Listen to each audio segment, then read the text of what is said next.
Looking at your statement, there are some serious allegations. The organization sounding very angry and frustrated over what you sort of term as the depths of darkness of the University of Zululand. Give us some idea as to the main issues, your main concerns when it comes to the university. I think the main concern for us is that the university is spiraling out of control. Of course, we are not the only people that have said that. Parliament, and I quote, have said that the university is spiraling downwards. Our greatest concern is that all this corruption has been exposed over the last couple of years, so it's not fresh issues, although they're continuing. But Department of Higher Education, that in effect Unizulu reports into Department of Higher Education, is silent.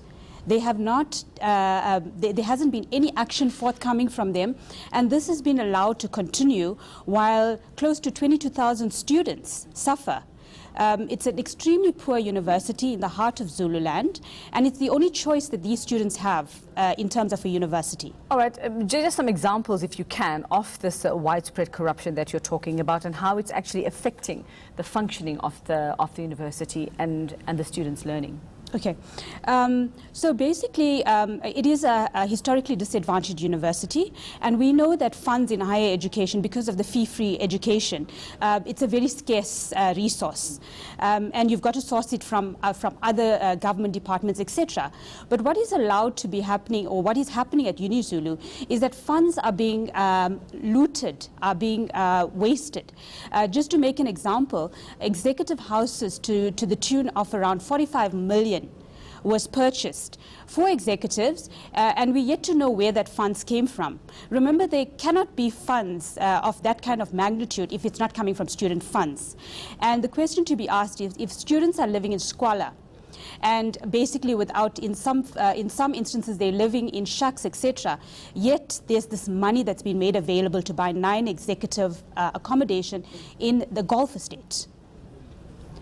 So for us, we're saying that we're asking ourselves the question, why are students not graduating? Why are they dropping out? It's because the environment is not conducive. We're not providing them with the environment to succeed.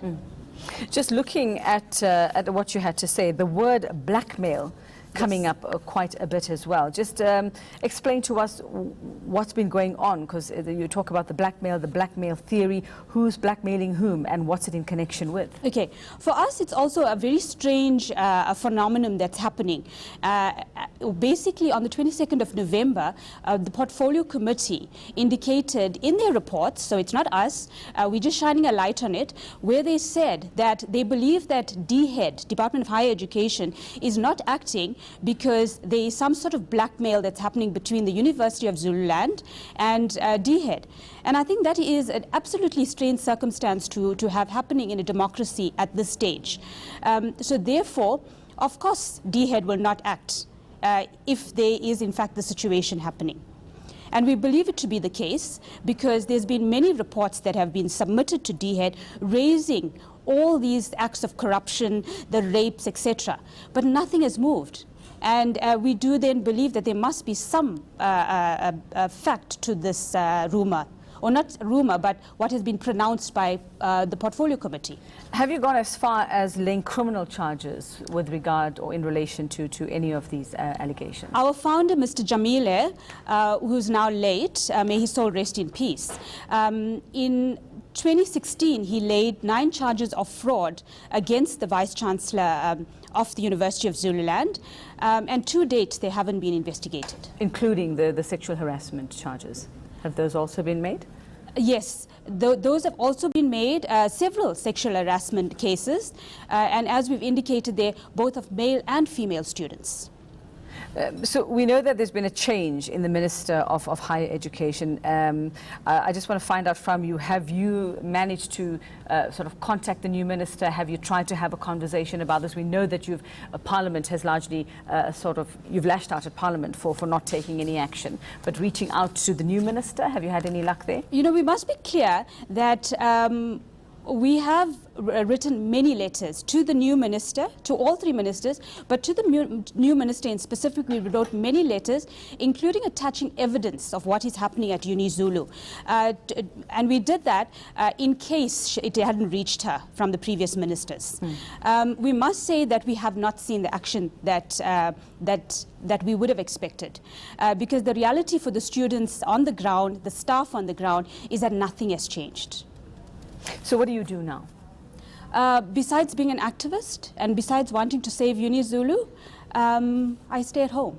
Well, I mean, in terms of the university, what do you do now that you've had no luck with the new minister while you're waiting for Parliament, or while you're waiting for somebody to do something? What happens at the university? What is your next move? Look, as civil society, there's only so much we can do. And I think our greatest responsibility is to shine a light. You know, as the new president said, this is a new dawn.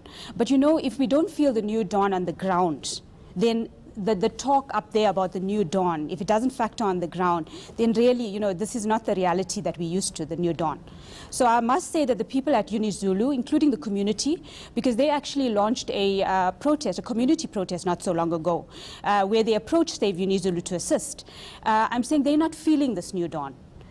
So for us as civil society, the best we can do is to shine a light on the corruption, and hope and wish that the authorities will find it in their hearts, and not actually in their hearts, but it's their job to actually react to it. Are you giving them a deadline? Are you saying if we don't see somebody come here to attend to these issues within a certain time, then we're going to make life even more difficult? Are you going to close down, shut down the university? Is there going to be more protest action? What are your plans? You know what, you can, when the community, when students, when staff, you know, everybody has a threshold. We want to engage, because at the end of the day, we want the university to be restored to its former glory. We've just got the appointment recently of the Chancellor, who is Deputy Chief Justice Zondo, and we're hoping that you know, a gentleman of his stature will restore the university to its former pride. But of course, we also are expecting the Chancellor to say, you know what, if I cannot do anything, then the right thing to do would be to resign. Because in my opinion, as a professional, you never can be attached to this kind of corruption, because by you actually associating with it, you're endorsing it. So you're not working on some level with staff at Unizulu as well? Are you not on some level on the same side? Let's put it this way. Staff, currently there's a culture of fear that exists within the university. So even with the, how we compile the... Who are they afraid of? They're basically afraid of the Vice-Chancellor, the management. Just to make an example, when staff went to Parliament and exposed corruption, including giving evidence, they asked for protection from Parliament. Parliament assured them that they can come and tell all and they will be protected. When they returned to work, they were fired. Then there was no sort of further communication from Parliament to say, you know. So I think that is the culture of fear, that as soon as you speak out, you're then either going to be dismissed, fired, your life is basically going to be made difficult. By the way, it's not only staff. Students have also had that happen to them. Okay, well, we'll wait for them to respond. We have put in a request for a response Thank you so much. From the various parties on the other side. Thank you very much for your time this morning, just shedding some light on the situation there at Unizulu. That's Save Unizulu's Josephine Naicker.